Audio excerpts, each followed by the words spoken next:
Raġel ta' 49 sena minn Rabat weġġa' serjament wara li ntlaqat minn tir f'daru waqt sparatura li seħħet barra farmhouse l-inħawi ta' Qar Ħażrum fil-limiti ta' Simblija ir-Rabat. Il-Pulizija ġiet infurmata dwar dan il-każ ftit wara nofsinhar għal ħabta tal-kwarta. F'din l-isparatura ġie sparat tir wieħed u l-vittma intlaqat fuq in-naħa ta' wara ta' daru. Mal-midja il-kelliem tal-Pulizija Brendan Pisani qal li l-Pulizija għaddejja bit-tfittxija għall-aggressur jew aggressuri li sparaw lil dan ir-raġel. Din it-tfittxija għaddejja mill-Pulizija tal-Special Intervention Unit flimkien mar-Rapid Intervention Unit. Fuq il-post mar ukoll tim mediku li ħaq lir-raġel l-isptar Mater Dei b'ambulanza.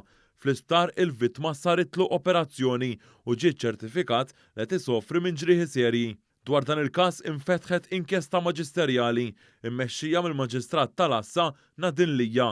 L-investigazzjoni tal-Pulizija għadhom għaddejjin u qed jitmexxew mid-Dipartiment tar-Reati Maġġuri u tad-Distrett flimkien mal-uffiċjali tal-Laboratorju tax-Xjenza Forensika tal-Pulizija.